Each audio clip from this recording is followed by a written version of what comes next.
my god, cold water is so refreshing.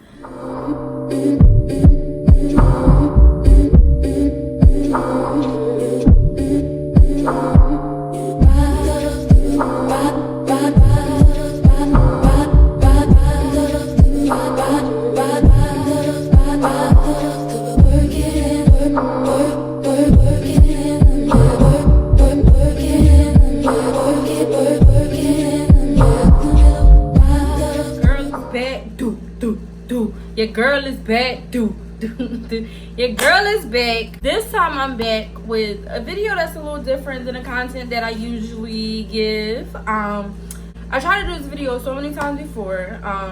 Just didn't work out, but I'm here now and I'm hoping that this one is a good one. So for the title of this video, you know that I'm about to tell you if you need to get a credit card or not. Do you need to get a credit card? Let me give a disclaimer. I am not a financial advisor. I'm not a professional in the finance industry, like at all. Personal finance, none of that. I am an accountant and I have no knowledge, but I am not a professional. Let's just say that. What I'm talking about now is based on knowledge I obtained like during my leisure time or just by experience. Honestly, I'm sharing my experience and what seemed to work for me or did not work. What either worked or did not work for me, and I'm just passing it along. What you do with that knowledge is up to you. You could be like, sis, what you talking about? Shut up. Or you could be like, sis, oh, try that. Or you could just not care at all. Like, but I feel as though I wanted to put this out into the world, so I am doing so. I am open to hearing suggestions. Your comments will work for you, but did not work for you. I am open to all of that, but just be mindful. This is simply my experience, my opinions, what I think works. I'm not telling you to do it. I'm not telling you it's going to work for you. I'm not telling you it's not going to work. This is just what I feel like would work. That don't mean it necessarily will. You know what I mean? So, this is why I did not need a credit card. At the time, I did not need a credit card. Okay? So, now let's get into the video. Alright. Growing up, let's just do a little background story. Growing up, in a low-income black community or whatever, credit was a no. It was a no way. Anything that was brought up about credit was like a hell no. Don't bring it up. Don't want to hear F credit. It was kind of like therapy in black communities. Like, it was just like, we're not talking about that, we don't need that type thing, or we don't want any business with that.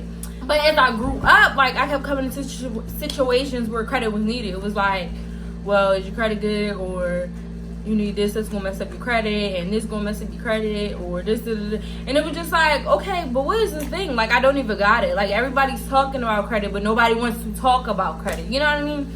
So I was blessed with the presence of someone who was knowledgeable about credit, and, you know, helped me get a credit card, put me down with the 30%, you know, the interest rates, they'll only put this and that, to help you build it, make sure you pay it off, all of that. Like, I was put on, right?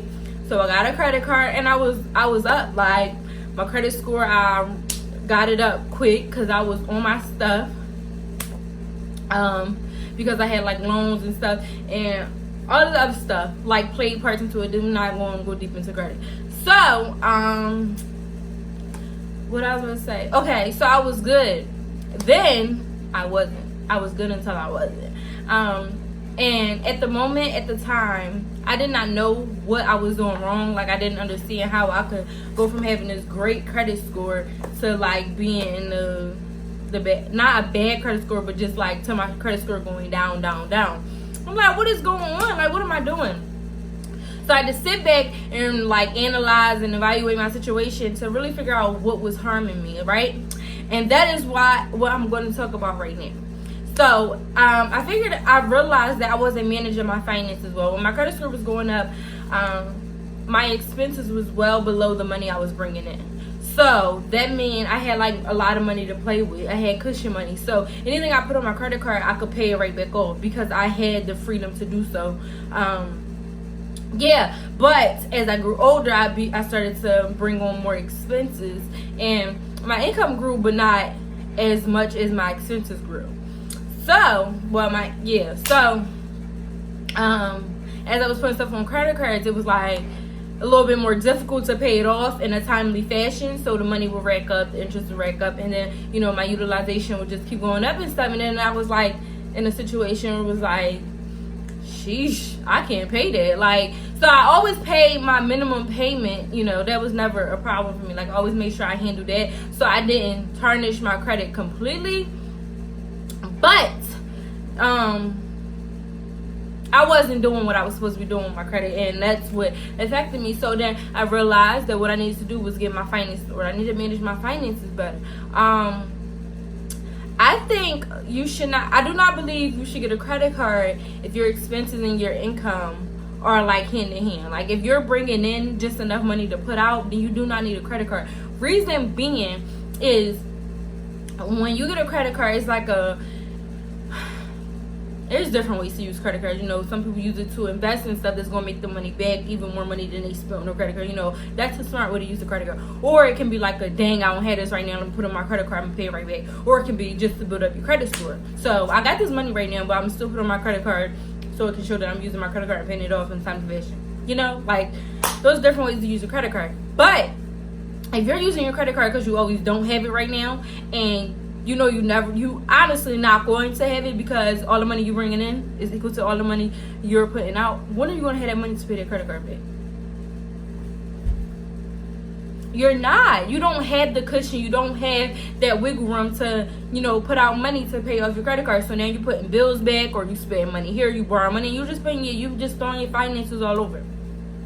So I think that you should get a credit card when you have about, let me see, 30 to 35% of money you bringing in does not necessarily go to a certain expense. And the way to figure that out is to record all your bills. Your fixed expenses, which are things that are fixed, that happen consistently, constantly, on the same day, same amount, or around the same amount. So this is rent, utilities, they might vary like dollars or cents or stuff, but like, you know what range it usually falls in. It could be a car note, car insurance, phone bill. Those are all things you know you gotta pay every month, and you know around how much you have to pay.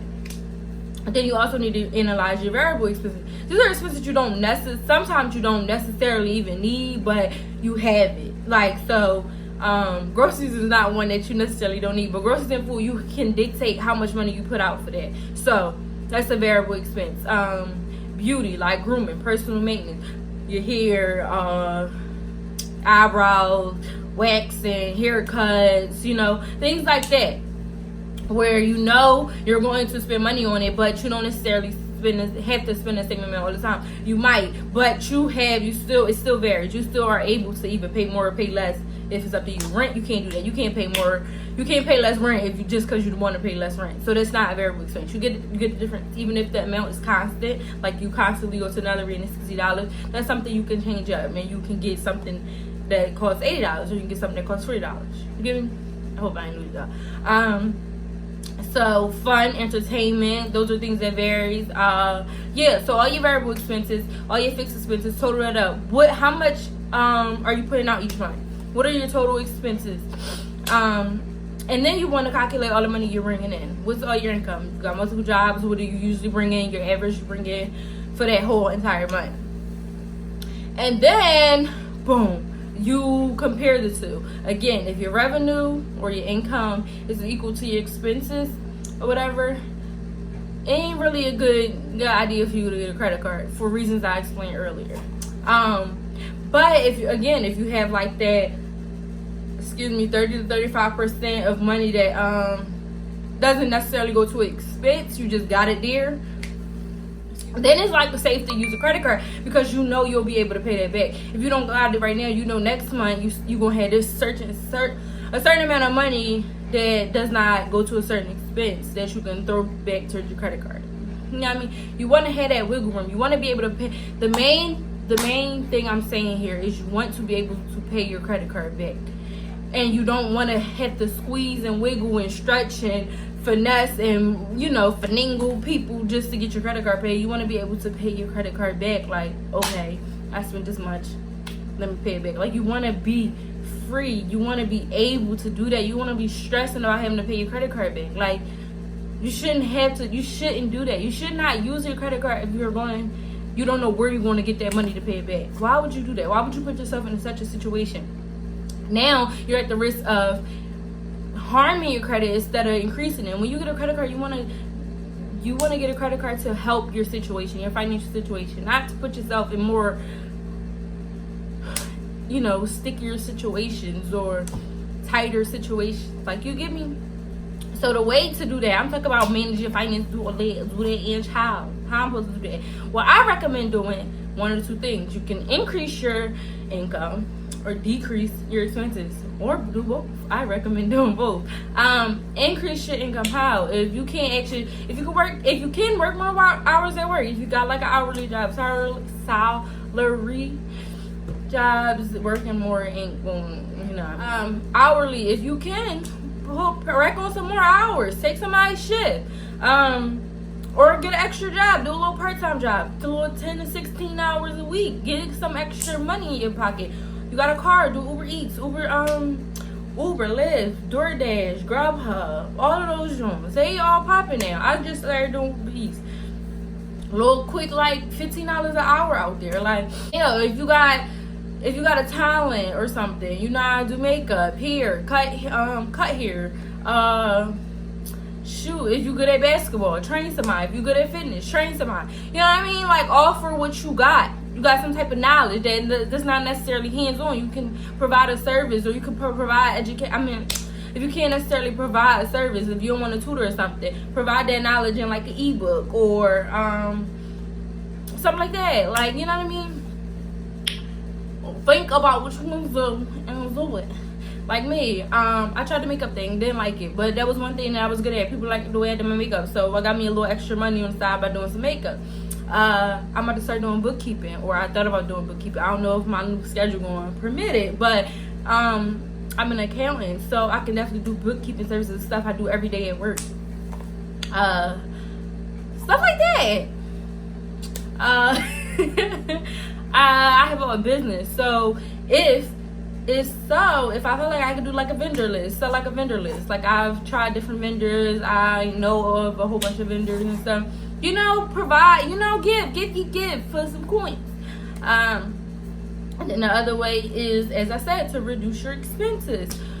And in order to reduce your expenses, you really gotta not care. Like, you gotta not care about society and what they believe, because I feel like a lot of expenses or luxuries we have they're luxuries, of course. A lot of expenses we have are luxuries and not necessities, and it could be because of your preference, but I think some of it has to do with the societal pressures that we experience, feeling like we have to have something that we don't. So you have to not care when you're about to reduce your expenses, because you want to cut expenses that you really don't need, like that you will not benefit from. So one of those are just starting with subscriptions. I don't know, if you don't use, I cut Tidal. I'm sorry, I love you, B, J, U100, but they didn't have a lot of the music I listened to. Apple Music, on the other hand, has a whole bunch of music. I had to wait longer to listen to Lemonade on my phone, but I had a whole bunch of other music. And then another thing I did, if you're a student, so many subscriptions have student subscriptions, so it's a discount. I have a student Apple Music subscription, so instead of $10 a month, I pay like $5 a month. So take advantage of those discounts as well. But I cut Tidal. What else did I cut? I cut a couple subscriptions. I had like this little, what the frick is that? I don't even know what it's called. It was like little reality shows just on there. I cut that. Like, I just went through my bank statement, was like, I barely watch this, I barely watch this. Another huge expense I cut was cable. I don't have cable. I have Hulu, I have Netflix, and I'm good. I don't watch TV. Like, all I watch is Netflix. So when I had cable, the cable was for my mom, like, because I never watched anything. The only thing I watch is major shows like Power and stuff like that, and you can get just a Star subscription, which is what I have, and I got the Star subscription. I still didn't even watch the second episode of Power. Like, I don't care for TV or whatever, so I cut cable. I started off by like reducing the package, so I got the premium channels cut, and then I was just like, and then the amount was about to go up, because like whatever I had, the little discount I had was about to run up. And I was like, oh no, we cutting cable completely. So I cut cable. That saved me like $150 a month. I switched phone providers. That saved me like $75 a month. What else did I cut? I cut a lot of things, y'all. I stopped going to the Nellery, like, because that was like 60 plus. I never spent less than $60 in the nail salon, so stop with the $40 stuff. But I cut going to the Nellery. That was like, I used to go every 2 weeks. That was like 120 plus, 120 or more a month that I cut, which I'm definitely going to add back. I'm a very simple girl. Like, these are like gel powder, and that's just because my birthday was here or whatever. I'm definitely going to add that back when my income goes back up, because I just, like, there's just something, it looks clean, nice, pretty to me. That's something I do like. I start going for natural styles instead of the $300 plus bundles every month. Like, stuff like that. I don't know. I can't really tell you what to cut because it's your lifestyle. So just really analyze and evaluate your situation and figure out what you can get rid of and what you really don't need and what you feel like you don't really you don't really use anyway. Like, what's something else I cut? I got the Amazon Prime. I made that a student account. That saved me half off. Like, little stuff like that add up. I saved like $300 or more in expenses by cutting stuff like that. So really just figure out what you can cut, where you can cut, and where you can increase in income. So once you're in that, I think, comfortable zone, then you could take advantage of credit. But you want to make sure you're able to manage your finances before you get credit, because if you can't manage, I always see this meme when it's like, you can't manage $1,000, you can't manage 10,000.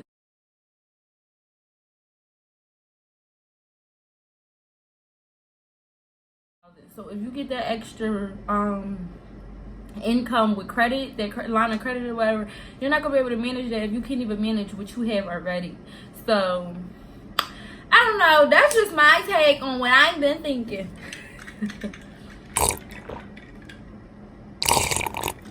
So I'm on this financial journey. I'm gonna get back. So I'm just gonna share. I have to get my credit score back up and everything. Like, so I'm really about to go ham with this. I'm not just telling y'all this. I'm actually doing it. I actually practice what I preach. Like I just told y'all, I started working.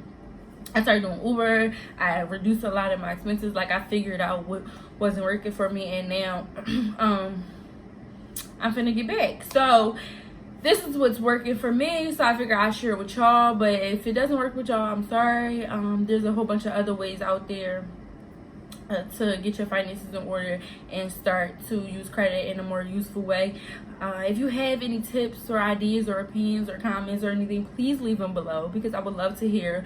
I do want to share some resources that I've been using on here. I think her name is Miss Be Helpful. Love her. I like binge watch her videos. She talks about a whole bunch of different personal finance issues. I listened to the Black Wealth Renaissance podcast. Demonte put me on that, so shout out to you. So listen to that.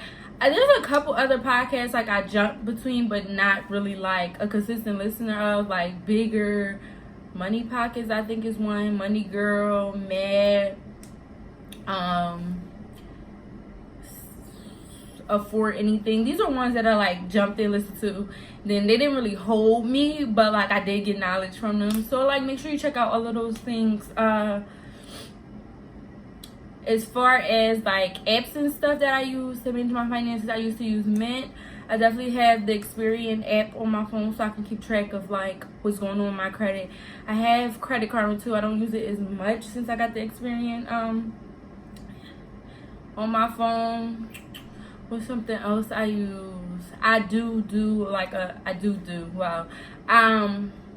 paycheck payout type of situation on my phone, and I'm starting to do it like in this like notebook now, like a budget type thing, so I know when all my bills are coming up, what paycheck they need to go to. Like I really got on type of managing my finances, so I don't really have too many surprises, and I can manage my finances better. I can know what I do have and what I don't have, you know what I mean? So I do think I'm gonna create a video of me like budgeting, but I don't know like how much of my real numbers I feel like I'm comfortable showing yet. So yeah, that's that. But if there's any videos y'all want me to share or any questions y'all have or something like that, just leave them below. Let me know what you think. Like, was this helpful? Was this confusing? I tried to record this video 3,000 times, but it's something I really just felt like I needed to get out, because I see the hype about getting credit and all that, which is amazing. But I want to make sure, you know, people do it the right way. Because I didn't. Well, I did, but then didn't. And I'm starting to get back. So, yeah. Again, this is just my personal experience. I am not a professional. So, I hope this helps someone in some way. Make sure y'all like, comment, subscribe, and share. Check out my other videos. And let me know what else you want to say. Mwah.